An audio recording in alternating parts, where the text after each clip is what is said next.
Hey, everybody, welcome back.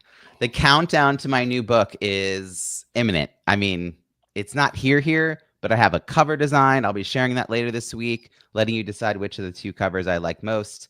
Is that I got my notes back from my editor. My beta readers are getting me their notes. It's very exciting. The book is called Don't Just Hit Publish, Launch Your Book, an entrepreneur's guide to reviews that drive revenue. And I cannot wait. Would love to have you on the launch team.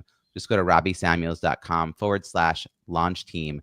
Without any further delay, let me introduce this amazing episode. I'm so excited and looking forward to this conversation. Writing, publishing, and marketing a business book can feel overwhelming when you go it alone. But what if you didn't have to? That's where the Biz Book Pub Hub comes in. We built a community of experts who support entrepreneurs and authors from their first draft to a fully launched and marketed book.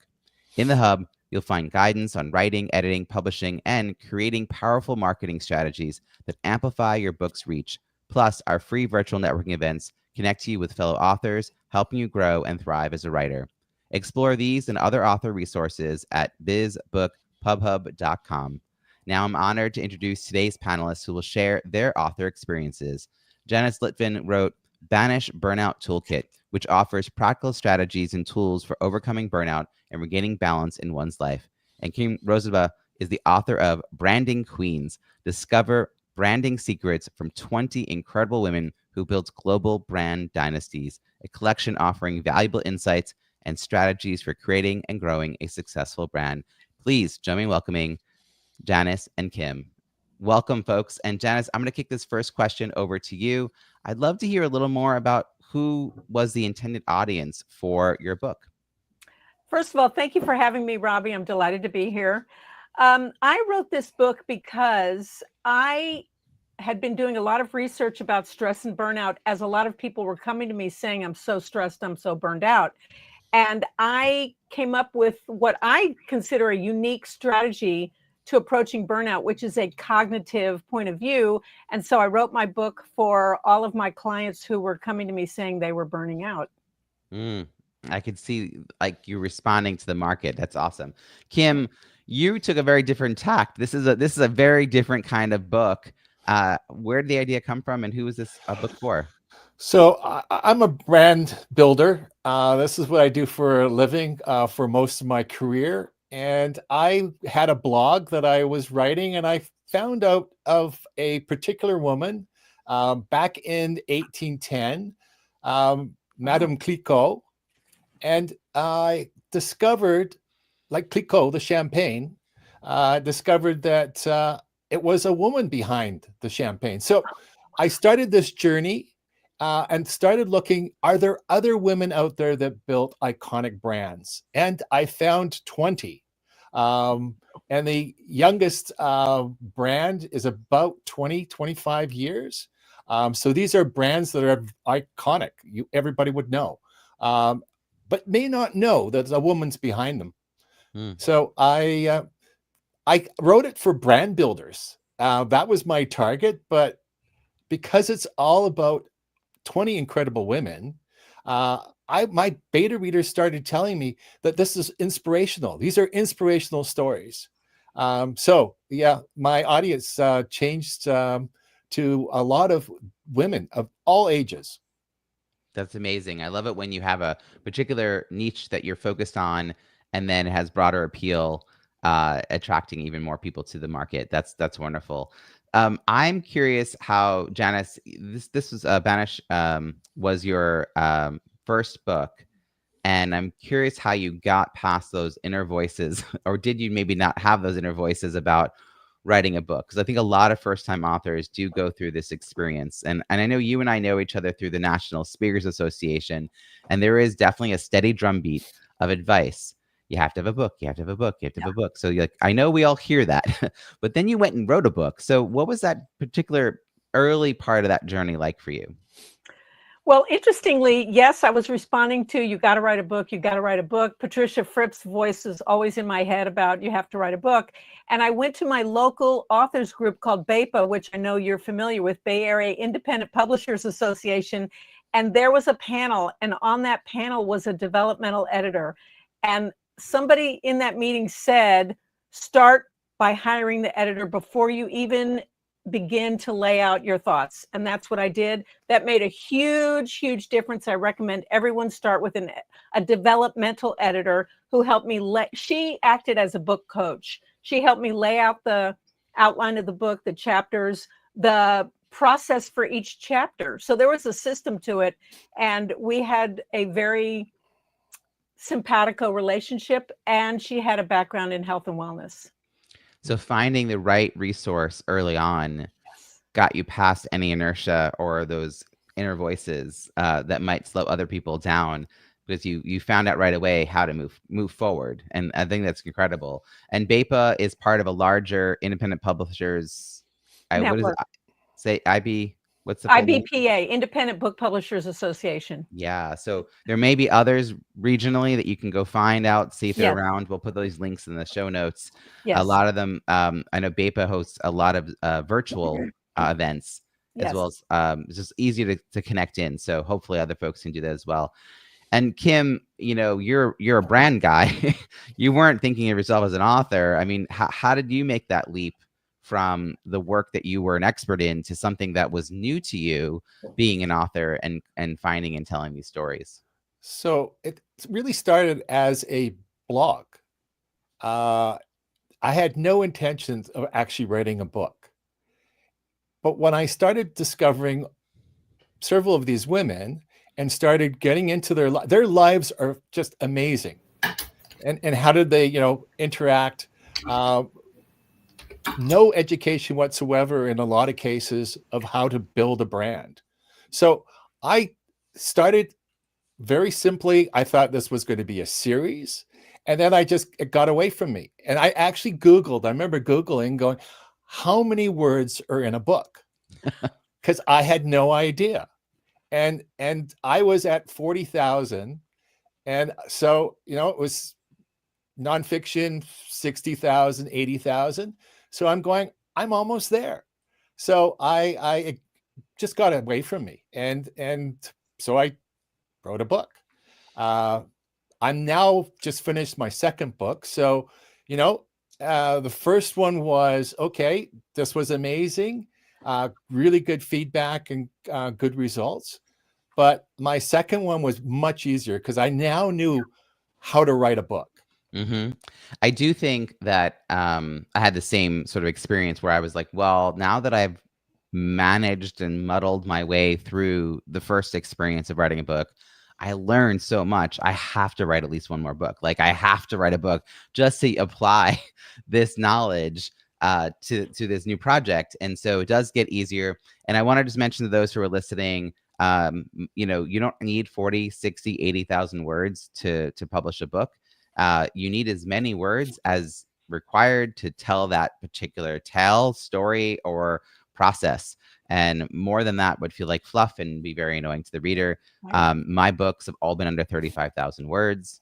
The question then is how you format the book to not look like a little workbook. So it's about changing the dimensions of the book itself so that it doesn't look really, really, really, really thin.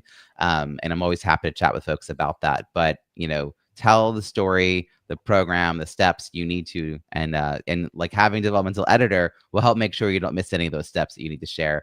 And I want to welcome Joanne to the stage as well. Joanne, thank you for joining us. Joanne has written a book called Telser-Frere wrote 33 Ways Not to Screw Up Teaching Adults to Read for Instructors, especially those transitioning from grammar school settings.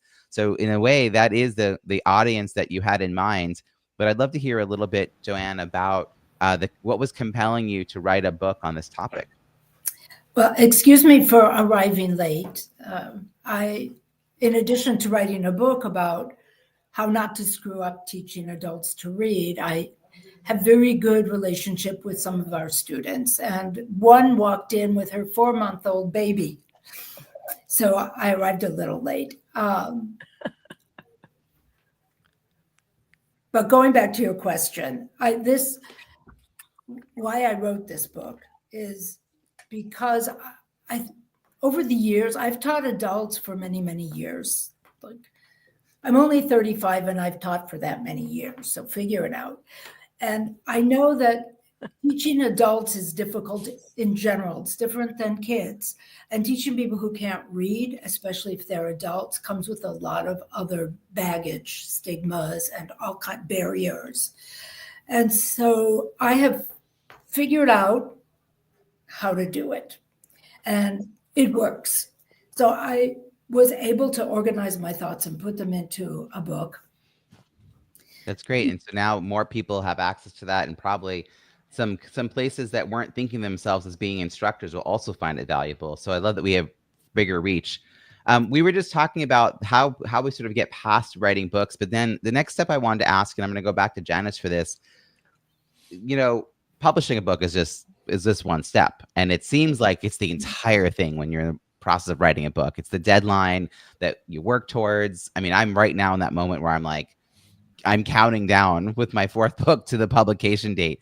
But I learned early on that there's a difference between that and what comes after the publication. But at the very beginning, we didn't know that. Especially the first time out as first-time authors.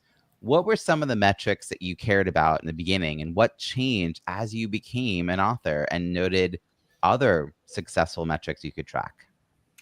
Well, speaking of branding, Kim, part of the goal, as we alluded to earlier, part of the goal of writing the book was to build my brand as a speaker. I'm a speaker first, and then a coach and author. And so my metrics were more about how many books I got out there, whether I sold them or gave them away, because the more people that have the book, the more people know about me. And so that for me was the metric, was getting the word out. Mm-hmm. And Kim, you're approaching book 2. I'm curious, what changed in like your strategy of what you're focusing on for this book being a success, between the difference between books 1 and book 2? I mean, now that you know that you can publish a book, what's the approach? So very similar to what you said, Rob, earlier, was I just needed to get this book out because it was the foundation. It was the book I should have written, the first one, if I was actually going to go from building my credentials. It was backwards. And so I took all of the stuff that I had written previously on my blog, which was a starting point, and wanted to present myself as an expert in branding. Mm-hmm. And so that was my second book, and it's called Loyalnomics, The Power of Branding. And it's very academic. But I looked at it as a tactic. And what are some of those goals you have then for the second book that were different initially from the first? So one of the goals I have, and it's a relatively new book, is to try and see if it has any validity in universities. As a tool of a support. I don't see it as being a major component of a curriculum, but as a overall, just as a tool from a marketing perspective or a branding perspective. I mean, everyone is a brand builder today. So there is applicability for this book all over the place. But I wanted to get focused on certain areas because it's like the sea is so big. And that's what I found out with Branding Queens is, women are interested in this book, business women in particular. There's a lot. How do you reach that audience, right? Mm-hmm. So there's a realization that came into me. I've been in marketing for many years, and I've had millions of dollars of budgets, and I know how to spend it, right? So in this world, I have zero money. I'm the only person that's behind all of this, and so it's almost impossible. So I've now started looking at really realistic opportunities that I believe are realistic opportunities, as opposed to thinking that this is going to be a bestseller. Brilliant. And I think that you're really getting clear on what's realistic and possible as an author. And often things become possible that we would never have dreamed of. It's just around the corner. And so being an author, new opportunities come. And I want to hear more about that in a minute. But I just want to address what Kim just said about selling to universities. And it's not an easy thing to do. Right. There's only a handful of bookstores. They're mostly linked to a big conglomerate like Barnes & Noble, some independent bookstores. But if you can get at least one or two friends of friends to use your book in their curriculum, then you could make the case. You just need to kind of have to get started. So you don't start by pitching yourself to Barnes & Noble. You start by finding people on LinkedIn who are either themselves or adjacent to maybe an adjunct professor at a university, and that adjunct doesn't feel tied to only using books in the bookstore. Right. And so they're willing to test this out, and then they find it's useful. And then we're like, okay, now let's use these case studies to get a bigger market.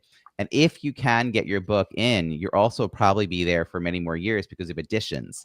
They'll ask you to write a second edition and a third edition because they always want to have the latest books in their bookstores for those courses. So I haven't had anyone talk about that on this show that I can think of, but it's a worthwhile endeavor. It's not an overnight success story.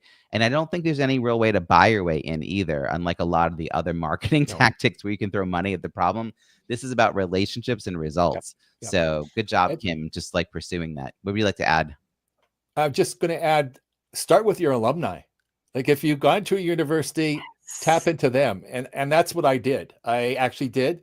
And at least I got in the door, got my book in front of some of the professors, and I got feedback and input. I've also spoken at a couple of universities as well. And that's another way of getting in by just speaking on behalf, on marketing groups and then presenting your book. But you're quite right. All you need is a couple of different professors that believe that this is a good resource, because they will have the curriculum going over and over and over and over. Right. So it's a nice business model.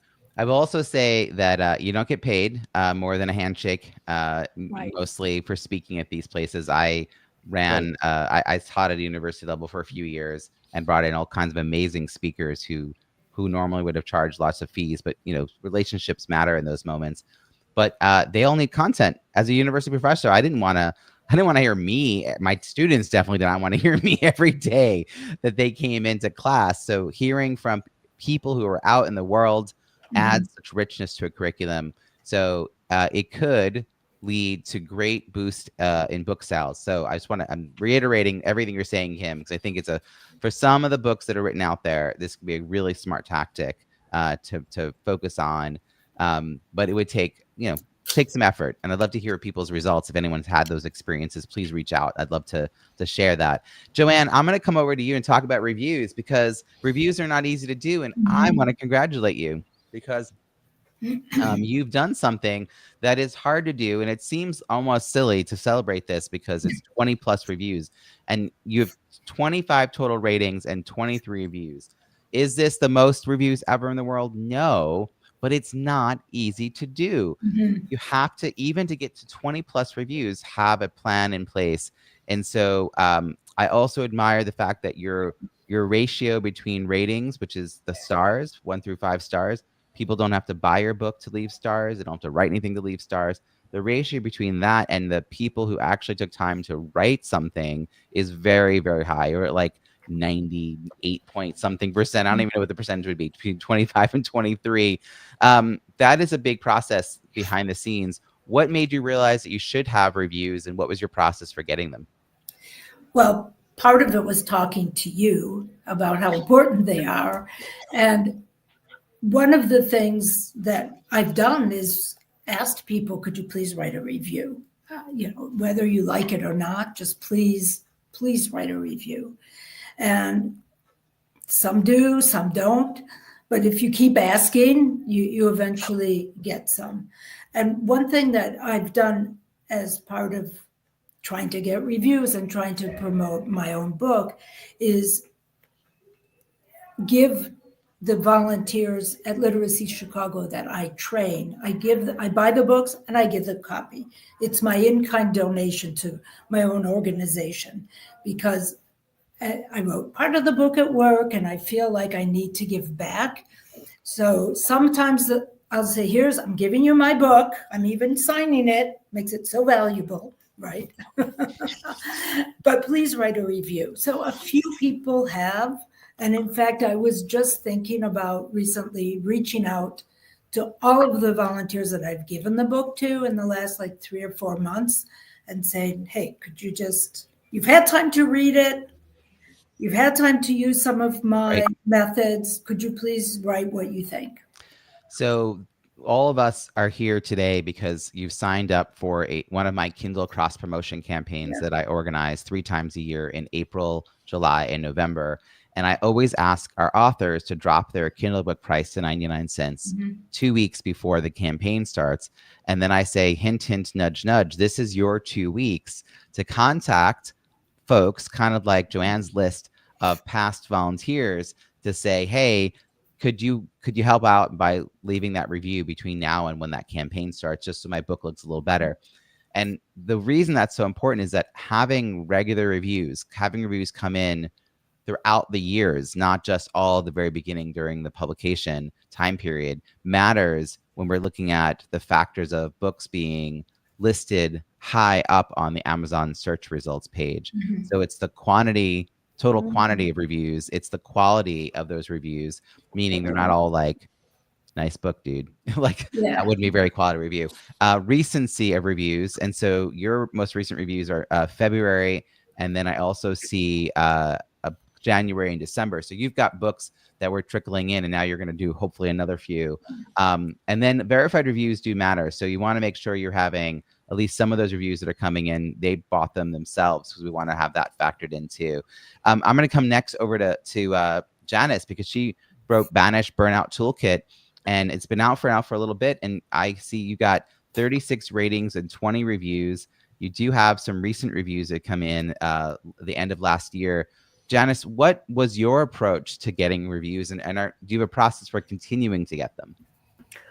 Well, as the conduit, Robbie, and also I've learned from you the importance, just like you said, of having reviews. At first, I wasn't focused on reviews, but now that you've clarified the importance, I've made more of an effort. And so my friends in my author groups and I all help each other by buying our book when it's 99 cents and then writing reviews. And so that's been my strategy, is asking my group, my author friends, either through Authoress or National Speakers Association, to help by writing reviews.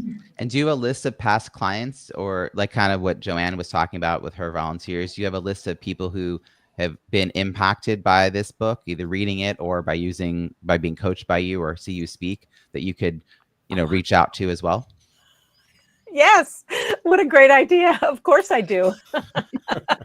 The reason I emphasize this is that a lot of us who are in sort of author circles have the ability to do kind of those, hey, my book's 99 cents, can anyone help out kind of posts. And it might lead to a few reviews, because other authors know how important these reviews are, how hard it is to get them. But it doesn't build a pipeline the same way it would by having those conversations with your prospects or with your past clients. It may actually rekindle some connections and lead to new business. So that's, using this kind of 3 times a year campaign as a way to re-engage with folks.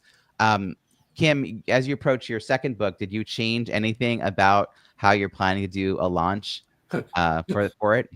So I did a little bit of tweaking. Asking for reviews is painful. Yeah. For me, it is just painful to ask people to do something like this. But I did, because I knew it was important. I know it's important for the algorithm as well. And I asked wherever I could. I put it in my book at the very end of the book, asking people. I've heard some people put it right in the middle, some put it in the front, put the ask in. I put it in all the stuff that I post, asking for it. It is really hard. And you know what? I talk to people, and people that I go, oh, you said you were going to do a review. Oh yeah, no, I got to do that. And it's not that they don't want to, it's not top of mind. But they walk away, they go away, and nothing happens. So this time around, what I started to do was I thought, oh, I'll get endorsements. So I went out to people that I respected in the branding world. And I went out and did a pitch, and some of them, accepted the pitch and provided me with a great endorsement. I've got this on the back of my cover. I've used it from a social perspective as well. And to be honest, I have not done anything from a review perspective. And I'm hoping this next campaign, your tax campaign, that's what I'm going to do. I'm going to be pushing out, and hopefully Janice and Joanne, maybe you can help. All right. I want to try, Kim, to reframe what you said earlier about this being difficult to reach out, because if you only ask once, you're going to get about 10% of people leaving a review. And reviews also matter because there's social proof on the book sales page. So if you're looking to get hired and someone knows that you wrote a book, they're going to glance over at Amazon. Even if they buy the book at the local bookstore, they're still going to glance over at Amazon to see how it's doing. And a book with those reviews means people actually said, this is a worthwhile read, it's valuable, and you should take the time to read it and act on it. And not having those reviews does not instill that kind of confidence. So it's really important social proof. But I also want all of us listening to think about how it feels for us to do a favor for someone. And the favor has to be the right kind of favor for the relationship. So if someone had just met me and asked me to write the foreword for their book, it's not the right it's not the right ask for the relationship that we don't have. But if there's a topic that they know I really care about and they're inviting me, we have some sort of like maybe even online connection, and they're like, hey, join my launch team because I'll be sharing all my secrets of how to do X, and I know you're interested in that topic, then I'm much more motivated. If they then follow up with easy reminders, here's the advanced reader copy, here's some prompts for writing the review, let me remind you again of when I need it, let me make sure it's right here in your inbox when you're looking for it, then I am supporting them and following through in their best intention. And when they do follow through and doing that favor, they're going to feel great, and I'm going to feel great. If they just say yes and they don't get any support, that becomes a to-do item that never gets to done, and they start to actually feel bad about it and shamed about it a little bit. Right. And then they want to avoid the person that they feel like they haven't followed through on. So it repels people instead of attracting them. So it's just a very interesting psychology about how we build community and lean into each other. So asking the right people, the right kind of requests. I'm sort of known for this. I mean, literally, I'm writing a book about Amazon reviews. It'd be very embarrassing and ironic if it doesn't get reviews. So Kim, I'm going to shamelessly ask everybody, but I also know that the content is valuable to authors, but it's also valuable to people who are writing, maybe creating other things like podcasts or TEDx or programs, or launching an audio version of their book. So if I can help more people, kind of like you said earlier, I had a market and then there's the expanded market. I have a market of authors, but I'm also expanding it to, this is going to be useful no matter what you're launching. It's just a good practice to know, and it's a quick read. So reviews are, they're like the hardest thing, especially since they come at a point when we're tired. We're in the point of the process where we're kind of tired. Beyond doing the reviews, though, Janice earlier talked about finding a developmental editor right away. That helped her get going. Kim, you got inspired by stories and you started doing them as blog posts. And Joanne had deep, deep knowledge. I think coming into this with those resources in hand will also help us get motivated and stay the course. What I'd like to know now is your most effective marketing strategy that led to either a boost in book sales or a volume of books being moved. And Janice, I'm going to come to you on this one because you said specifically you wanted to get books into people's hands. Like that was your biggest motivation, whether they paid you, whether it was part of a speaking opportunity. What have you done to move volumes of books? Well, I'm so glad you asked that because I just completed a 4-week speaking tour, so to speak. And I decided that my goal was not only to inform and help and educate people about how to prevent burnout for themselves and their employees, but also to give as many books away as I could carry on an airplane. So I brought a lot of books with me, and I decided I'm very into audience engagement and asking them questions as I present and getting them involved. So I brought several books on the podium with me. And as people answered questions, I said, I have a gift for you. And not only did that motivate other people to not be shy about raising their hand, but then I could give this book away. And then for the days after my presentation, as I ran into the people in the hall, and they came up and said something like, oh, loved your presentation. I learned so much. We're going to bring you into our organization. I said, would you like me to send you a physical book? And they were all so surprised that I'd be willing to do that. And I said, give me your name and email and physical address and email address, and I'll be happy to mail you a book. So for me, it's more about giving the book away because I want to get the knowledge into people's hands. Oh, there's so many good nuggets. I want to take this and break it down a little bit for those listening. Again, not something I think people have talked about on this show. We've talked about selling bulk orders of books with the speaking agreement, but in this case, you're talking about using a book as an incentive for the Q&A and encouraging that level of engagement that you really are hoping for. And when people say the nice thing afterwards, whether right after or in the halls of a conference, that you are following up with it with an offer to send them a book. I think that it is a surprise to them, but it's smart marketing for you. People are less likely to throw away a physical book. I mean, like people, right? They come home from the conference with it, or it gets shipped to them. It's not going to be tossed in the recycling bin. It might move from their desk to a shelf or from their desk to someone else's desk, but it's not going to just be lost.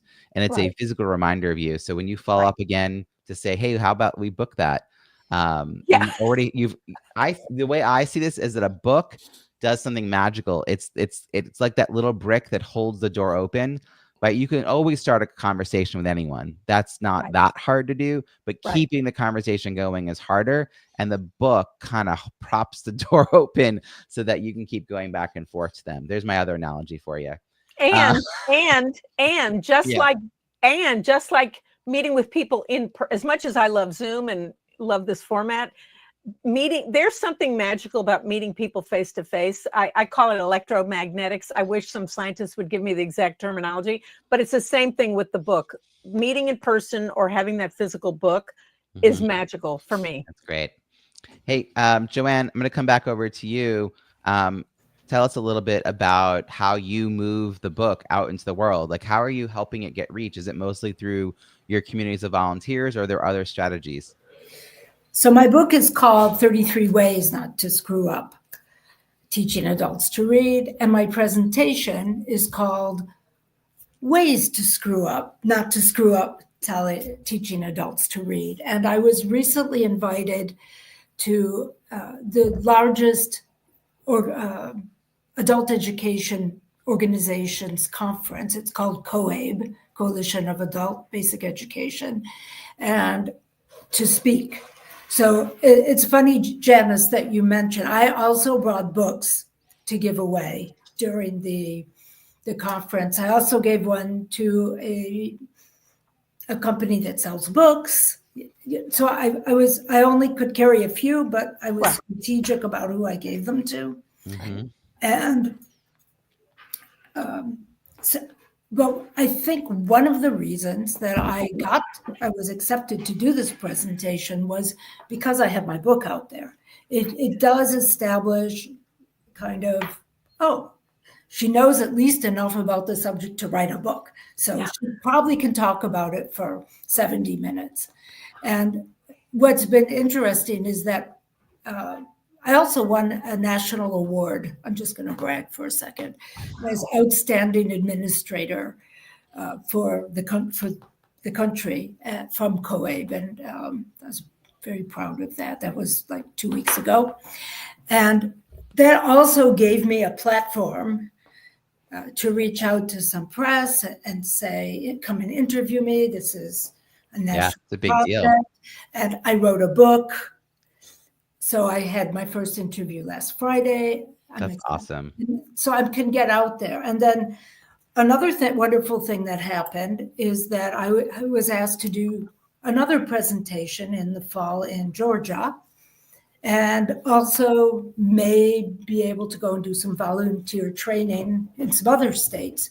So kind of like you, Janice, I'm kind of using the book as a way to get out there and my goal is to teach as many people Yeah. as I can about how. I think you're both motivated for the same kinds of reasons. You're talented experts, and you want to make sure people know the information. Hey, Kim, I'm going to come over to you with a slightly different question about how the books you've written were tied to a business goal. It sounds like earlier, and we didn't really address this, you said the second book really should have been your first book. And I think that happens all the time to authors, like all the time, that the reason we write that first book and move forward is because we're excited by it. But then we realize, wait a second, my community, my followers, my prospects, they actually needed this other book that I kind of skipped past that a little bit. Let me go back and do it now. So are there really clear in either of your books, like pathways from reading a book to joining your business, whether it's your email list or getting some opt-in free content or buying something? Like how tightly did these things intertwine as a business strategy? Not a lot. I have a day job that keeps me busy all day. So I don't have the luxury. I'd love to do talking. I just recently retired, so I do actually have some time. But going on a tour of speaking tour wasn't in the books. Okay, that's a pun. All I wanted to try and do was cover my costs. There's the designer, there's the editor, there's the proofreader. I had illustrations. I had an illustrator. I wanted this book to be a really good looking book. So I spent the money because I wanted it. To me, it was my first book, and probably was at the time was maybe my only book. So, what I wanted to do was cover the cost. And one actual surprise for me was working with a bookstore in my community. And, I went to several bookstores. No, not interested. And this one, it's actually a chain. So I was surprised that they were interested. Oh, yeah, we've got a program. And I went in and I did a signing, and that was awkward. But, I sold some books. I've sold over 150 books in this one store. That's well done. I walk in and they know me because they know the book. I've actually had people that I've met and go, "Oh, you wrote a book?" And I go, "Yeah." And I said, "It's, I'll mention Branding Queen because it's been out for a couple of years." And they go, "Oh, you wrote that book?" And I go, "Yeah." What do you mean you wrote that book? Well, I bought it. And I go, "Where?" And it was sitting on the table because I have a relationship with this bookstore. Getting on the table at the front of the store is almost impossible. Right? As an indie author, they have a local author section. They put my book in this local. So I go and I look at this, and it's not me pushing it, it's them pushing it. Mm-hmm. And, if somebody's going to recommend a book, no, it's got to be a good book. They're not going to recommend anything just because it's local. But it was just this one little relationship. I do ads, I do Amazon, and I try all of these things because I'm a marketer. And, I try all these things, and it's painful. Right. Yeah, it is hard. There are lots of hidden costs sometimes to trying these methods. And I mean, we're going to go back to relationships every time. If you've got a handful of local stores, whether they're independently owned or chains, and you can walk in and start a conversation with someone who has some authority, it's worth trying maybe up to 5 local stores. But beyond that, it's exhausting if you're not seeing results. And if you pay someone to do it, it still might not lead you to have great results. And yet, I know, Kim, a lot of authors want to have their picture with their book in a bookstore. So I tell them, walk into the bookstore with your book and do a photo op of a selfie in front of a bunch of books on the stacks and walk out, right? It's like, if that's all it is. Because if your book is available through Ingram Spark, any indie bookstore can order your book. Any bookstore can, actually. Right. It's a matter of getting friends to do that. to say, hey, I don't see this book in stock. I was really hoping to buy it from you. I don't want to buy it from like that online retailer we all know. Can you order it for me? Here's the name, and they'll go look it up, and maybe they'll buy a second copy just in case. And so then you need to send someone in to buy the second copy, and then they're like, ooh, maybe we'll buy 2 more copies, right? So you could do a very localized or focused, even around the world, you could do this, but it's relationship based as opposed to paying, I don't know, 20 grand to get your book listed somewhere. So I think, Janice, your approach to books has probably put some information about how you're a speaker. How do you get people from reading the book to realizing they could hire you for all these other resources that you have as a coach, as a speaker? What's the dotted line between the two? Well, I wanted to add something. I think this answers your question, but I also wanted to add something to what you just said. There are conferences that have bookstores as part of their conference. And so every time I am in discussion, whether it's a written proposal or a face-to-face on Zoom, I always say, would it make sense to incorporate my book into your conference, whether you have a bookstore or you want to provide books for each attendee, or you even want me to give away a few? How can we get more knowledge, more take-home knowledge? Because, as probably most of you know, people forget what they learn in conferences. First of all, there's a number of presenters in a conference. They go home, they've got to go back to their daily lives. What did they learn? If you ask them what they learned, they'll probably remember a few nuggets, but they won't remember every learning point you provided. And so that's why I like to provide the book for that ongoing learning. I love that. I think that's so key. And there are lots of studies that back this up. We also have just the personal experience of going to these conferences. Right. Joanne, I'm going to come over to you and ask, you can go ahead. Here we go. I'd love to hear your advice that you'd give to someone who's writing a book. Like, what would you guide them to do? First of all, I would say don't give up.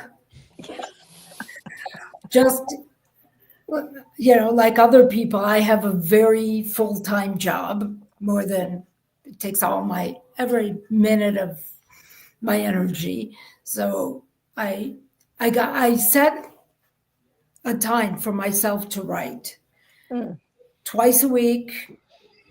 And I forced myself to get up and go into the office before the day started and sit there and write, because I knew it wasn't reasonable to say I'm going to write every day, because I knew I wouldn't.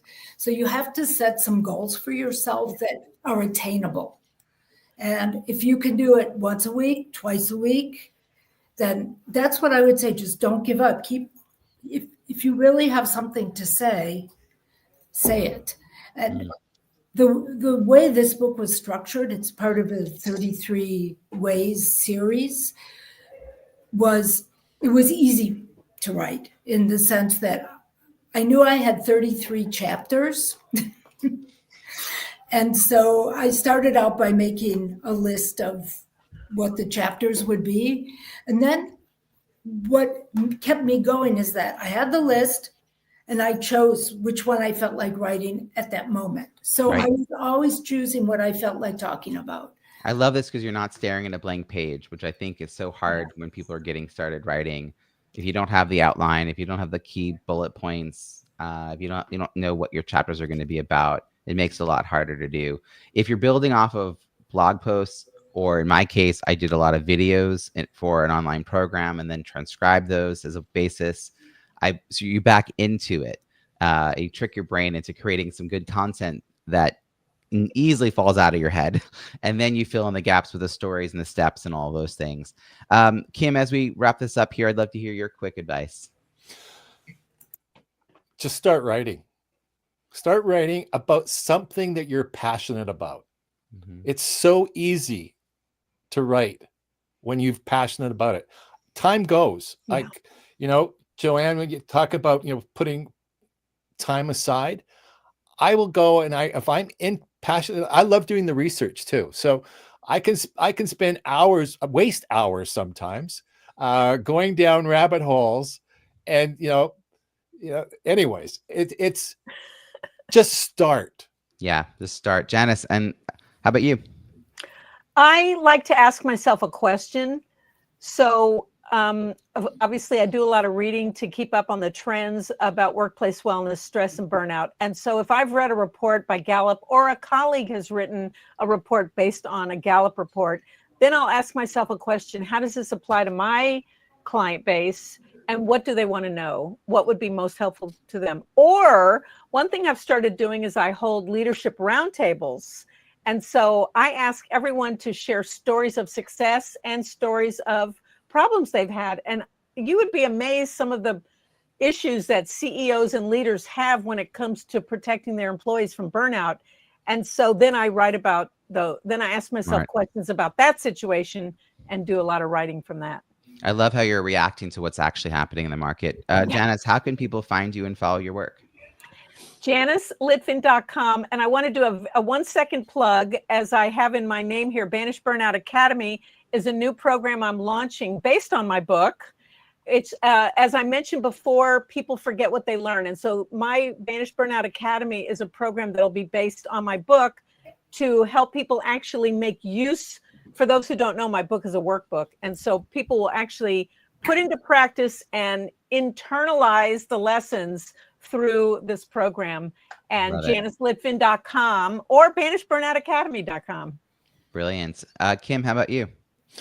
I can be found on LinkedIn. Just look Rozdeba, Rozdeba, or you can just Google me and you'll find me. Fantastic. And Joanne, how can people find you and follow your work? So I'm also on LinkedIn. I'm on Facebook for the older people who want to read my books. And I just started my own website. So it's JoanneTelser-Frere.com. Fantastic. We can put all these links in the show notes at bizbookpubhub.com, which you'll find also all the show notes for all the other episodes that air every Tuesday and Thursday. And you'll see an invitation to join our free virtual networking events that happen every month. You'll meet 24 or more experts who are there to help entrepreneurs move through their author journey from writing, editing, publishing, and marketing their business book. And you can get on the wait list for the next Kindle cross promotion campaign that we were mentioning earlier, where our authors drop their Kindle book price to 99 cents. We do a big cross promotion. So head over to bizbookpubhub.com to check out these resources and many others that we've created for the authors in our author community. Thank you to this panel so much for joining us for this conversation. Really, really appreciate it. Thank you, Robbie. Thank you so much.